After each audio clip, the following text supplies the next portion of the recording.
Genesis chapter 3. Now the serpent was more subtle than any beast of the field which the Lord God had made.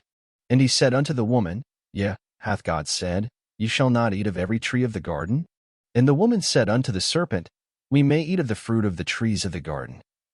But of the fruit of the tree which is in the midst of the garden, God hath said, Ye shall not eat of it, neither shall ye touch it, lest ye die.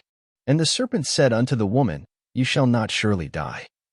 5 For God doth know that in the day you eat thereof, then your eyes shall be opened, and ye shall be as gods, knowing good and evil. And when the woman saw that the tree was good for food, and that it was pleasant to the eyes, and a tree to be desired to make one wise, she took of the fruit thereof, and did eat, and gave also unto her husband with her, and he did eat. And the eyes of them both were opened, and they knew that they were naked, and they sewed fig leaves together, and made themselves aprons. And they heard the voice of the Lord God walking in the garden in the cool of the day. And Adam and his wife hid themselves from the presence of the Lord God amongst the trees of the garden. And the Lord God called unto Adam, and said unto him, Where art thou? And he said, I heard thy voice in the garden, and I was afraid, because I was naked, and I hid myself. And he said, Who told thee that thou wast naked? Hast thou eaten of the tree, whereof I commanded thee that thou shouldest not eat? And the man said, The woman whom thou gavest to be with me, she gave me of the tree, and I did eat. And the Lord God said unto the woman, What is this that thou hast done? And the woman said, The serpent beguiled me, and I did eat.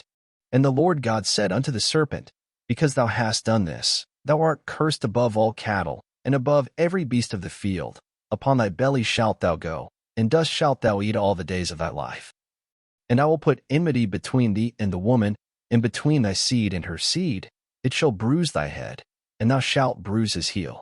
Unto the woman he said, I will greatly multiply thy sorrow and thy conception. In sorrow thou shalt bring forth children, and thy desire shall be to thy husband, and he shall rule over thee. And unto Adam he said, Because thou hast hearkened unto the voice of thy wife, and hast eaten of the tree, of which I commanded thee, saying, Thou shalt not eat of it. Cursed is the ground for thy sake, in sorrow shalt thou eat of it all the days of thy life. Thorns also and thistles shall it bring forth to thee, and thou shalt eat the herb of the field. In the sweat of thy face shalt thou eat bread, till thou return unto the ground, for out of it wast thou taken. For dust thou art, and unto dust shalt thou return. And Adam called his wife's name Eve, because she was the mother of all living. Unto Adam also and to his wife did the Lord God make coats of skins, and clothe them. And the Lord God said, Behold, the man is become as one of us, to know good and evil.